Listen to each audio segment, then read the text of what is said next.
Beyond the newsroom, where untold story is revealed. BTN Media Beyond the Newsroom, omukutu zimakutu yenzedeni abatuusako ensonga zisemasonga. Omubaka Shamemu Malende ne baloye bannupu abalala babukereza nkokolo okugenda mu kooti ye Masaka okulaba nga beeyimirira abaami okuli Eddy mutwe, Smart, Wakabi, then kwoteka ne General Gaddafi. Embeera yawe tewoomesa nakabululu yaddakamu nakeddagala.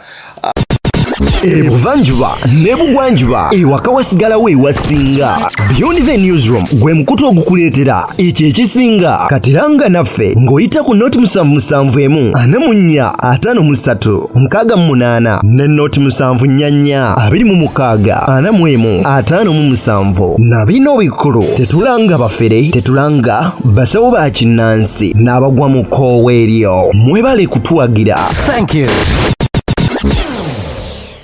Ate bo ababaka abalala bangi bonna begasse kwabo okubeera nga bagenda okulaba nga bannaabwe babanunula. Bano nno bakulembeddwamu Oweekitiibwa Lope George Ssenyonyi Besekezi, then kwoteeka ne bannamateeka b'ekibiina kya National Unity Platform nga bakulembeddwa Kanso Muyizi ne Kanso Shamemu Malende, kwoteeka ate ne Mama Zedriga Rena beba kansa bakulembeddemu ttiimu y'abalooya ennene ewerako okulaba nga ate bawolereza abaana ba struggle okubanga bava mu nkomyo gye bali. Ebyo nno nga mbitadde omusajja mukulu amanyikiddwako obulungi nga Mukasa Mbidde avuddeyo n'ategeeza nti Robert Kyagulanyi yoyo tasaanye kubeera nga abakulembera. Nsonga kizaawadde agamba nti opposition yaleeta esaanyezaawo opposition yaabwe entuufu nansangwa ebadde emanyikiddwa. Kakati awo wenzijukiridde ebigambo bya Robert Kyagulanyi Ssentamu nti some of them some people are not in opposition but they are all in positions. They fight hard to keep their positions than okukyusa ati oboolyawo okulwanirira bannansi okubajja mu gavumenti ebakulunguddeko emyaka 40.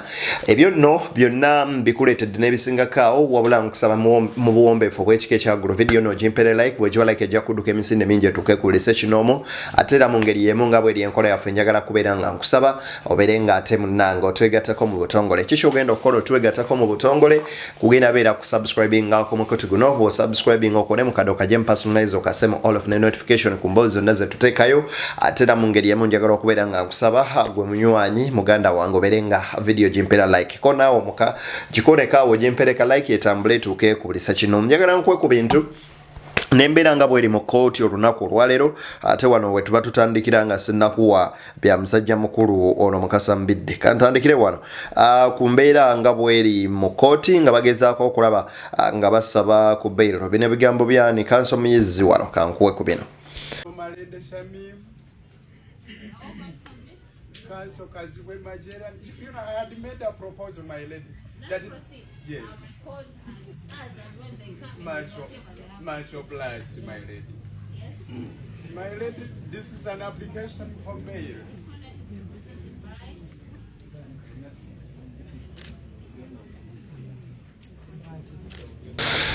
Kanso Elias Limbazi Narukola ng'agenda maaso n'okwanjula balooya banne then kweteeka n'okubeera nga submitting application ya bail okulaba nga bannaffe bano eno bafuna bail okuli Wakabi, Smart, Gaddafi, Akileo Kivumbi then kwoteeka ne Eddy mutwe. Kakati nno Kanso kati Kanso kenkwe wano nkwadde Nalukola kankwe ku bigambo byano bya Muyizi owulirize nga bwabibadde bitambula. Representing Nansana municipality.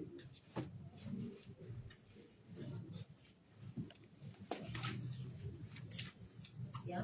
How old is he? He is 51 years old. Yeah. He is a resident of Nansana West 2 Zone, Nansana Division. And we in the meantime have the original ID and the letter introducing. The original letter is on record, my lord. It's not original. Okay. have here is original.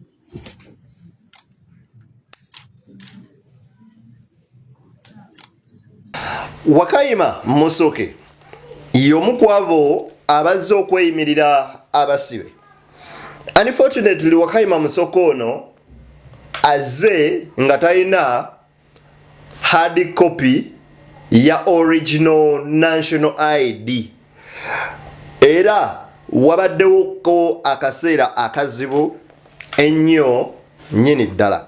Era omukyala Shamimu Malende naye kamubaweeko wano katini.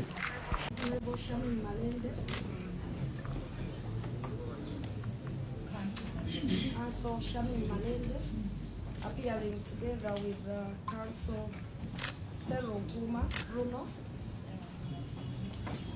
Council Wagaba Ismail, and Mama Lina Zedriga Waru. Lina Zedriga Waru. Lina Zedriga Waru. Yes. For the applicant. Shamimu Malende ayanjula timu y'abaloya oba ba kanso oba oliawo abazze olunaku olwaleero ku kooti. Kuleno okubaddeko baloya bangi abasinga ku mmwe ne mutamanyi okuli Honorable Shamimu Malende, Lina Zedriga Waru, Nalukoola, then tekako Kanso Muyizi n'abalala bangi. Era nkugambye ababaka ba parliament bangi abazze nga bano bakulembeddwamu leader of opposition Joel Ssenyonyi Besekezi, Wakayima Musoke, Honorable Zake Francis Butebi, Futu Soja, ate nga mubaka wa parliament Ssabazoganyi Zake Francis. Wano wetulabidde ebintu ebyewuunyisa. Omukyala Shamimu Malende looya awolereza abantu bano. Wabula kati kino gufuuse mulimu gw'amaanyi eri Zahala Luyirika. Era ng'ono mu buli kooti kati Shamimu walaga excuse me. Naye wadda era tubadde tuli awo nga tulaba Zahala Luyirika naye ng'ayingidde courtroom. Era munnange ng'atuula. Kakati ne twebuuza okunoonya kaadi nga kufuuse kizibu. Omwana akoze wano post yensesezza. Agambye ffe tuli mu kooti kununula bannaffe abamu banoonya bifaananyi byabwe kuyisaawo bintu byabwe. For real it's unfortunate to see that our leaders seeking for a sympathy card nti nange naliwo. Kwanga Zahala ayina bingi ebyokubanga akola mu Kampala bye bandimulabiddeko ne bagamba nti katumuwe kaadi. Tuba tukyali awo nga twejjukanyaamu nti recently mabegakaawo bagafa tugamba nti ebyuma bye ebyali birina okubeera nga byokya kasasiro. Tawunika City Council yennyini babitunda e Rwanda nti ate kati gye babipangisa okubeera nga biva ate tubikozese.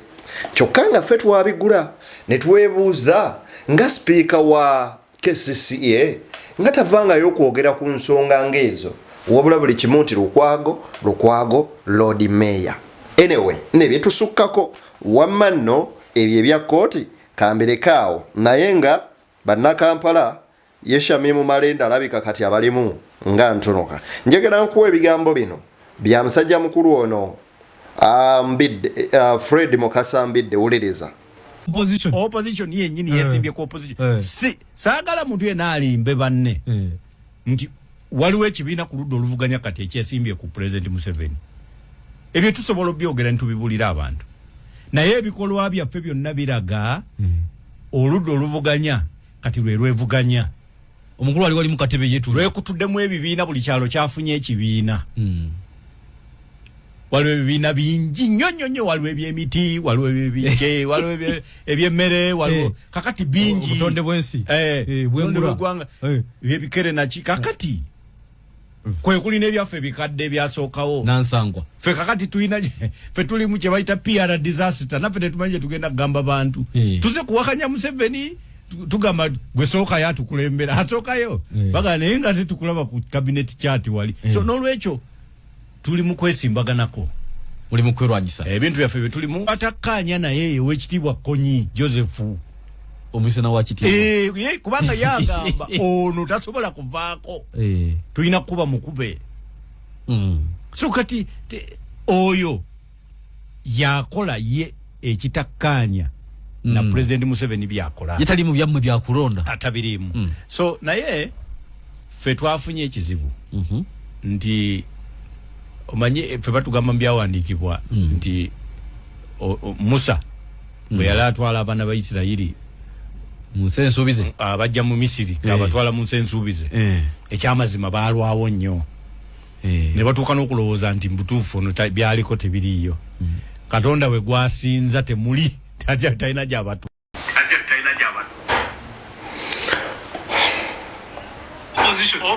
Dr. Fred Mukasa Mbidde mu bigambo byagamba bw'ati nti opposition entuufu erabika tekyaliyo opposition erwanyisa opposition ne tugamba wow awo wetwagala n'ategeeza nti osanga ebibiina by'opposition nga byerwanyisagana byokka na byokka nga ku buli kyalo bataddeko ekibiina ekifuga oba oliawo ku kyalo ekyo n'olaba kino ekyemmere n'olaba kino ekyemiti n'olaba kiri nti ffe abaffe ab'ebibiina ebikadde kye tuli mu kukola kwe kubeera mu disaster ya PR kikyategeeza nti kwe kubeera mu kaseera akakatyabaga ak'okunnyonnyola abantu nti ffe tuli ku mulamwa naye ekibuuzo kye nnina dokita ogenda kunnyonnyola otya abantu nti gwe oli ku mulamwa nga gwe yasekondinga mmawe okubeera okuddamu okuba pulezidenti wa DP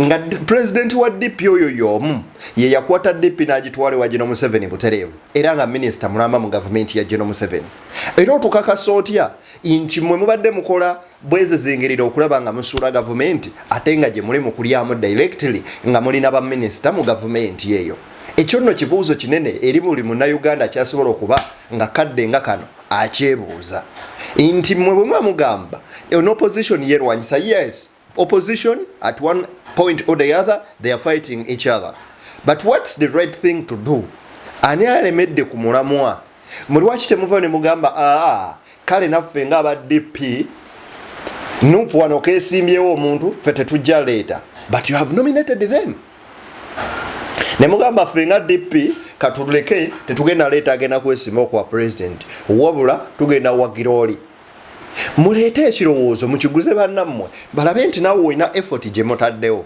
rather than okutuula eyo wansi mu butebe bwammwe ne mutandika okubeera nga mwekwasa abantu nti opposition kino eno nuupu ate eri yes John Mpuuga yavuddeyo n'agamba teri agenda kwesimbawo mu Masaka nga si wa mutiya wangule it will be a do or die ne tugamba masayansi amaanyi nga mangi ne twebuuza obaga amaanyi gonna yali yagalekawa okulaba nga munywanyi wa Bobi Wine abadde avuganyiza ebisanja byonna for over the last 20 years nga tayingira parliament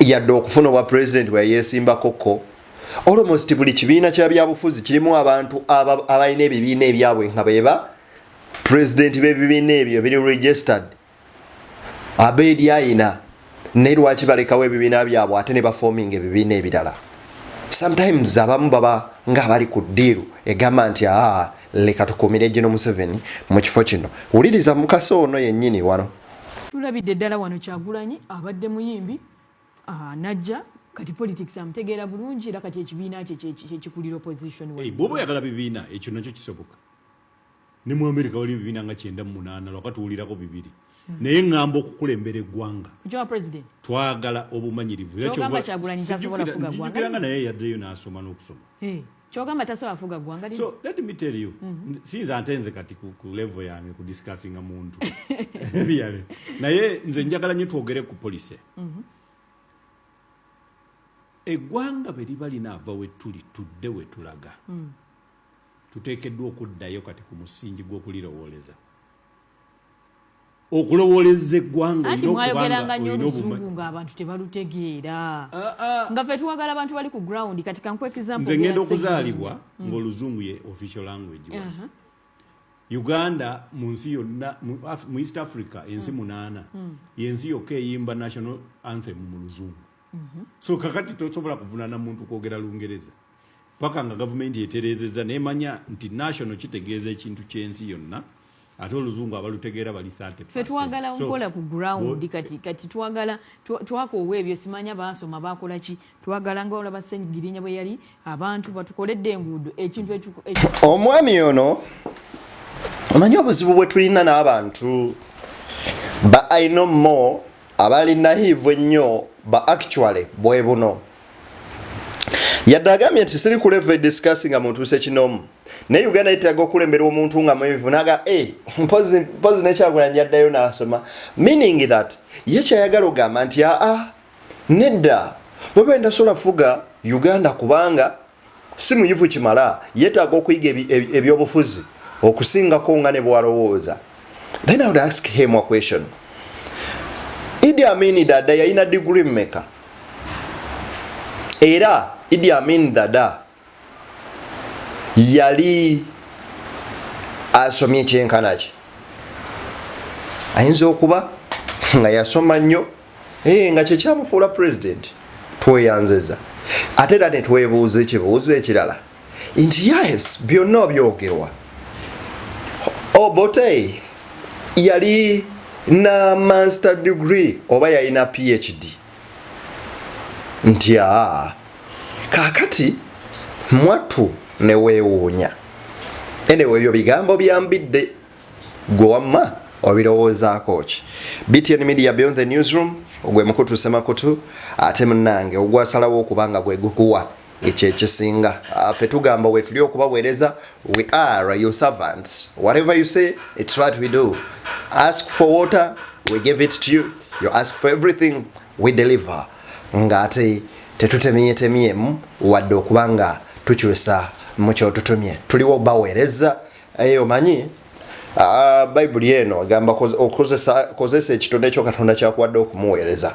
So you can use everything that you have, your talent, your profession, to serve God and to serve your nation. You have potential to use the talent, the profession you have okujja abaana ba Isirayiri mu buwambe bweri ku musanvu.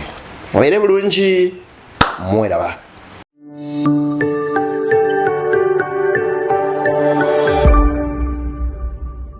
Beyond the newsroom, where untold story is revealed.